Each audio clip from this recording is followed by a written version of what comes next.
Good afternoon, everybody. I am Jayaprakash Lakshan Markam, Assistant Professor and Head Department of Mathematics, JM Patel Arts, Commerce and Science College, Bhandara.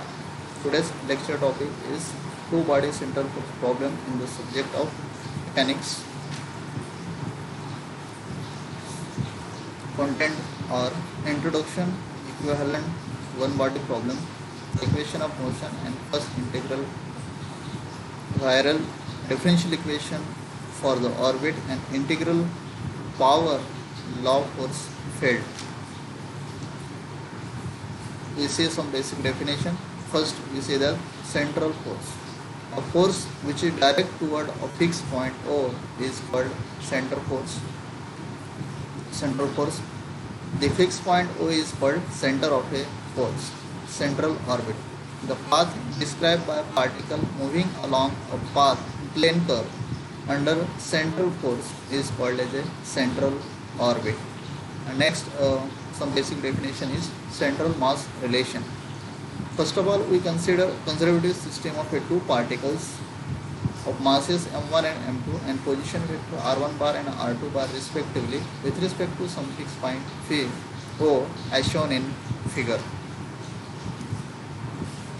Let capital R be the position vector of a center of a mass g of the system with respect to O.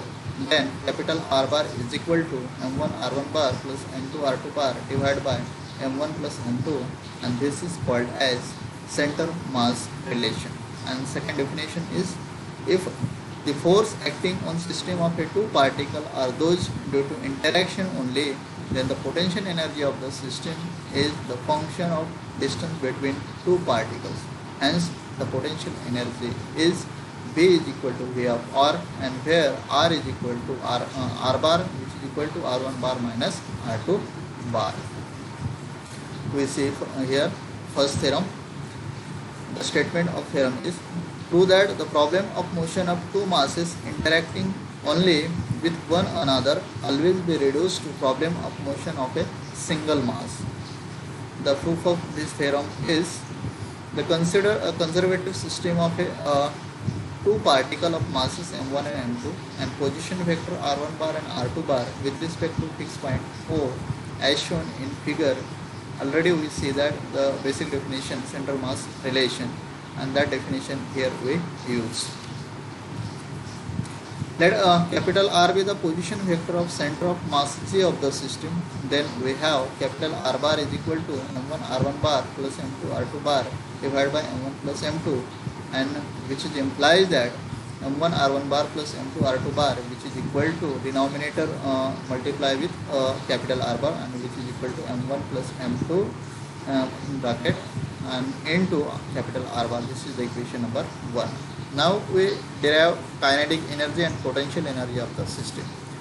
All of you know that kinetic energy is the half of mass into velocity, and therefore here two masses, and therefore kinetic energy can be written as T is equal to half of m1 r1 bar dot whole square plus half of m2 r2 bar dot whole square, and potential energy V is equal to V of R, and where R bar is equal to R1 bar minus R2 bar. This is the equation number 2, suppose.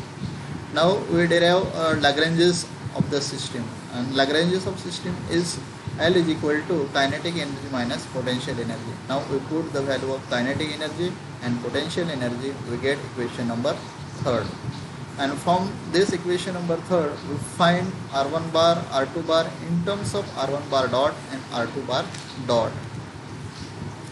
By solving equation 1 and 2, this is the equation number 1 and this is the equation number 2. By solving this equation number 1 and 2, we get this equation. Also, we have already R1 bar minus R2 is equal to R bar.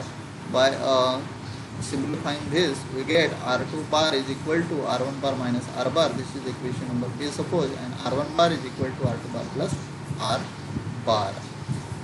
All this ABC value from put equation B in equation A, we get this is the equation number A, and we put this equation B in equation number A, we get this equation. Taking common from M2 common, in bracket r1 bar minus r bar, and which is implies that m1 plus m2 r1 bar which is equal to m1 plus m2 capital R bar plus m2 r bar. Now divide throughout by m1 plus m2, so we get r1 bar is equal to capital R bar plus m2 divided by m1 plus m2 r bar. This is equation number D. Again put the value of C in equation number A. We get m1 r2 bar plus r bar plus m2 r2 bar which is equal to m1 plus m2 r bar, and therefore r2 bar is equal to r bar minus m1 divided by m1 plus m2 r bar. This is equation number E. So equation number A supports. Differentiate above equation D and E, we get this is the equation number F and this is the equation number G. After differentiating, we get equation F and G. Now put F and G in equation number third. This is the equation number third. In this equation, we put F and G, and therefore we get this equation. Here a plus b whole square formula we apply, and here we apply a minus b whole square formula we apply. By applying this formula, we get this step, and similarly a minus b whole square applying formula, we get this step.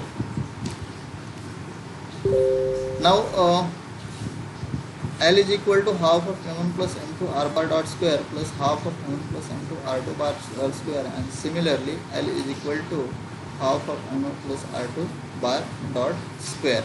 Now simplifying means when we cancel it, here we see that opposite sign, this is the plus and this is the minus sign. When we subtract each other, then they are cancelled, and remaining terms are this and this is.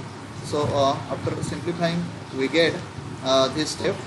This is the half of m1 plus m2 r bar dot square, and half of m1 plus m2 divided by m1 plus m2 whole square in bracket m1 plus m2 r bar dot square minus b of r. Now here also we cancel it, m1 plus m2, m1 plus m2. So we get this step, and this is the equation number 4. Now differentiate equation 4 with respect to r bar dot and r bar, because we derive Lagrange's equation, and therefore we differentiate it. So first of all, we differentiate with respect to r bar dot, so we get this equation, and when we differentiate with respect to r bar, but here is no r bar, and therefore all the terms are constant, therefore their partial derivative is 0. So Lagrange's R equation is d by dt in bracket del r bar dot minus del by del r bar is equal to 0. When we put all the values, so we get like this. Again we integrate with respect to t, we get this, and after simplifying, d by dt r bar dot is equal to 0. This is again integrating, we get r bar dot is equal to constant, and hence r bar is a velocity of the center of mass g, and this shows that center of mass g of the system move with constant velocity, or it is a rest. And therefore first term of Lagrange's L in equation 4 being a constant, and it is eliminated from equation number 4. We see equation number 4 here. This is the equation number 4. From this equation number 4, r bar dot we eliminate. So in this way we get, after reducing equation number 4, L dash, we denote here L dash. L dash is equal to half of m1 into m2 divided by m1 plus m2 r bar dot whole square minus b of r. Simply we denote this term, which is equal to small m, is half of m r bar dot minus vr, where m is equal to m1 into m2 divided by m1 plus m2, and which is called as reduced mass of the system, or also it is simply written as L dash is equal to T minus V. But T is a kinetic energy and V is a potential energy, and this is called as a Lagrange's equation of single particle of mass m at a distance r from a fixed center of a force O. Hence the problem of motion of two particles of masses is reduced to problem of motion of single particle whose reduced mass is one body problem. Hence, thus the central force problem of a two body can be always reduced to equivalent to one body problem. Reduced mass is simply here some mistake. Reduced mass is only m, and m is equal to m1 into m2 divided by m1 plus m2. Print mistake are there, so you can understand this. Here is only m, and this is the required answer. Thank you.